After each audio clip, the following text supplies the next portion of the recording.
بسم الله الرحمن الرحيم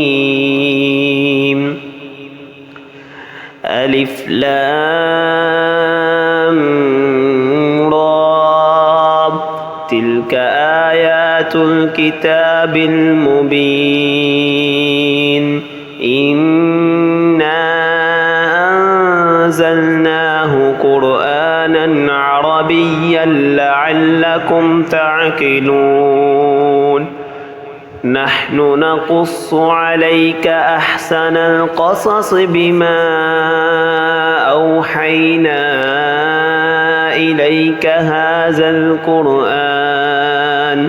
وإن كنت من قبله لمن الغافلين إذ قال يوسف لأبيه يا أبت إني رأيت 11 كوكبا والشمس والقمر رأيتهم لي ساجدين قال يا بني لا تقصص رؤياك على إخوتك فيكيدوا لك كيدا إن الشيطان للإنسان عدو مبين وكذلك يجتبيك ربك ويعلمك من تأويل الأحاديث ويتم نعمته عليك وعلى آل يعقوب كما أتمها على أبويك من قبل إبراهيم وإسحاق إن ربك عليم حكيم لقد كان في يوسف وإخوته آيات للسائلين إذ قالوا ليوسف وأخوه أحب إلى أبينا منا ونحن عصبة إن أبانا لفي ضلال مبين اقتلوا يوسف أو اطرحوه أرضا يخل لكم وجه أبيكم وتكونوا من بعده قوما صالحين قال قائل منهم لا تقتلوا يوسف وألقوه في غيابة الجب يلتقطه بعض السيارة إن كنتم فاعلين قالوا يا أبانا ما لك لا تأمنا على يوسف وإنا له لناصحون أرسله معنا غدا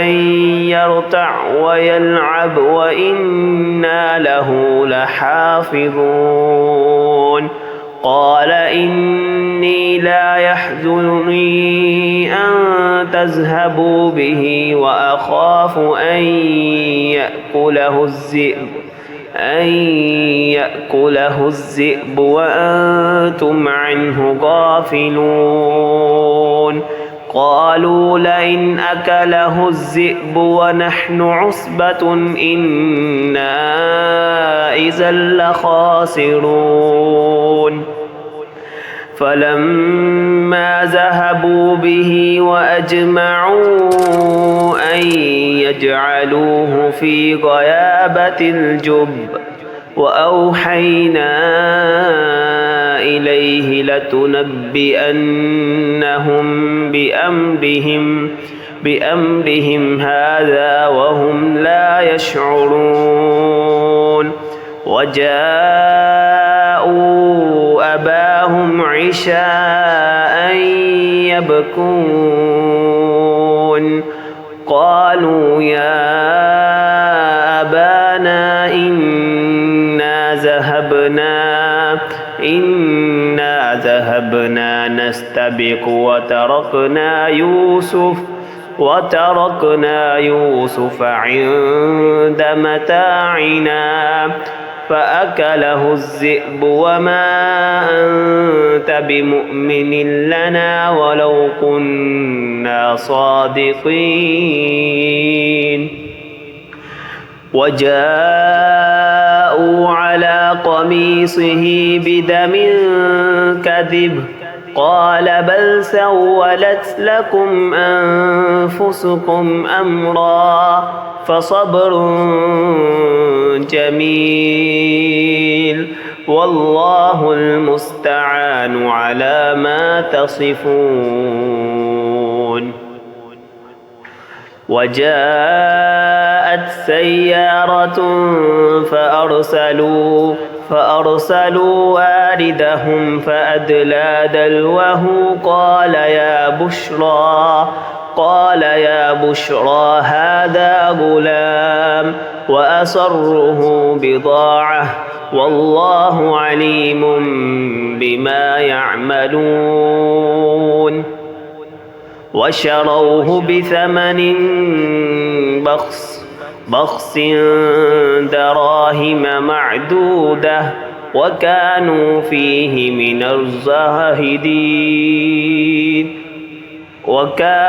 فيه من الزاهدين وقال الذي اشتراه من مصر لامرأته أكرمي مثواه عسى أن ينفعنا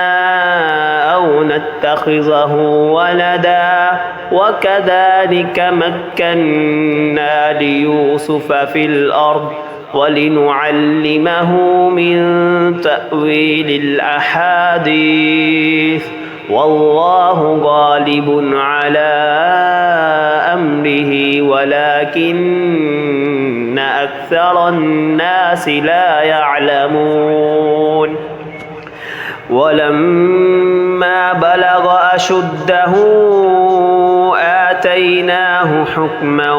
وعلما وكذلك نجزي المحسنين وراودته التي هو في بيتها عن نفسه وغلقت الأبواب وقالت هيت لك قال معاذ الله إنه ربي أحسن مثواي إنه لا يفلح الظالمون ولقد همت به وهم بها لولا أن رأى برهان به كذلك لنصرف عنه السوء والفحشاء إنه من عبادنا المخلصين واستبق الباب وقدت قميصه من دبر وألف يا سيدها لدى الباب قالت ما جزاء من أراد بأهلك سوءا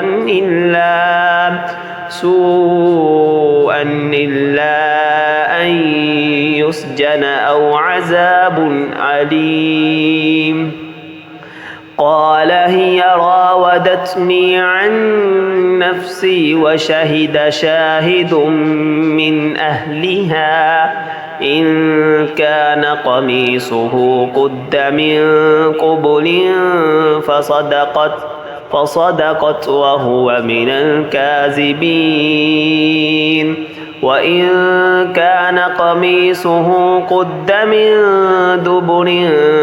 فكذبت وهو من الصادقين فلما رأى قميصه قد من دبر قال إنه من كيدكن إن كيدكن عظيم يوسف أعرض عن هذا واستغفري لذنبك إنك كنت من الخاطئين